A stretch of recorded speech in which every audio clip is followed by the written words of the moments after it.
Ang Kabataan Express ay hatid sa inyo ng UNICEF. May kasabihan tayong kung may itinanim, may aanihin. Paano kung wala kang itatanim? Manghihiram ka ba? Mahalaga ang paksang tatalakayin ng Capiz Bureau, ang panghihiram o pangungutang. Mukhang uso itong kalakaran ito sa Capiz. Bakit? Panoorin ang ulat ng Capiz Bureau.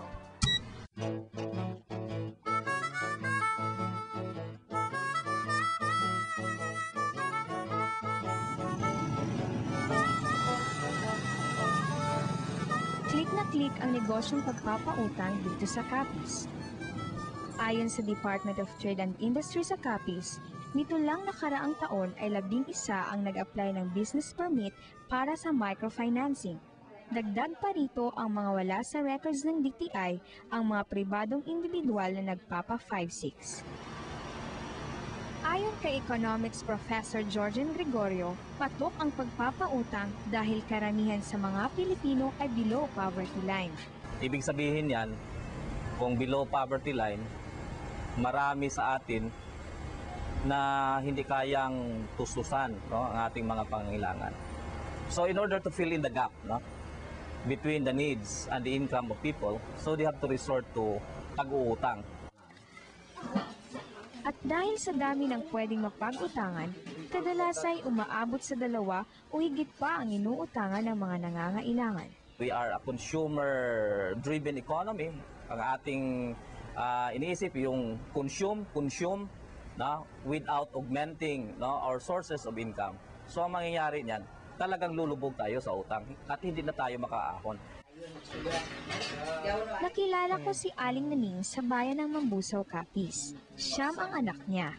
Pero tanging pagbibenta ng mga pananim na gulay ang kanyang pinagkakakitaan. Sa aking pagbisita, naabutan ko siyang kinikwenta ang mga utang na dapat nilang bayaran.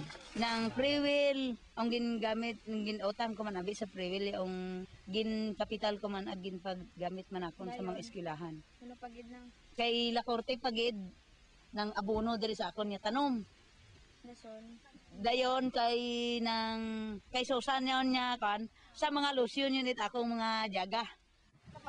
Minsan daw, ang kanyang pangungutang ay nagiging ugat ng pag-aaway nilang mag-asawa. Minsan kung malasing nagagalit. Tapos sabi ko, alam mo naman yung inutang ko kung saan pumunta, hindi ko man pamasyal at kinakain. Kinakain natin dito lahat. Hindi nag-iisa si Aling Naning. Ang mga kasama niya sa palengke, baon din sa utang. Minsan, pag hindi ka makabayad sa araw na to, bukas, doble ng babayaran mo. At pag wala kang ibabayad, minsan naranasan ko, umiyak ako. Pag hindi ka nakabayad, makakarinig ka ng masasamang salita. Siyempre, kailangan din nila ang pera, i-rolling naman sa iba. Ang tinatawag na rolling ng mga nagpapautang ay ang paggamit ng perang ibinayad sa kanila para ipautang naman sa iba.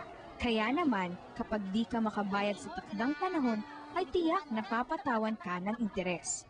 Kung medyo madelay, no, ang pagbayad ng nangungutang, ay lalong bibigat, no, ang kanilang babayaran. Instead of helping them, naging liability sapagkat naging future burden na nila.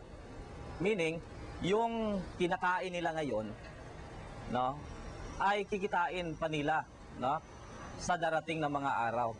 So, naging advance ang kanilang consumption, no, kaysa kanilang income.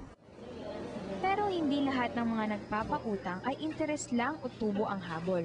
Ang ABS-CBN Bayan Foundation Incorporated ay isa sa mga grupong naglalayong matiyak na ang perang pinapautang ay nakatutulong talaga. Bago palang umutang, kailangan may pananaw na yung isang kliyente kung ano talaga, kung saan talaga gagamitin yung kanyang pera. Yung pera, isang bagsak lang yan sa kamay. Tapos kung hindi yan magamit ng tama, talagang hindi mo na alam kung saan na pumupunta. And then until such time na malubog ka na lang. So kung hindi sila marunong gumamit ng kanilang inutang, the tendency would be that would be a burden to them in the future. Parang hindi na sila makalalabas, no, sa cycle na yan. Paikot-ikot na lang sila. Bayad, utang, bayad, utang. Marahil may mga pagkakataong wala na talaga tayong magagawa kundi mangutang. Pero kung dito sasabayan ng disiplina sa tamang paggastos ng pera, ang pangungutang ay maaring magdulot ng panghabang buhay na problema.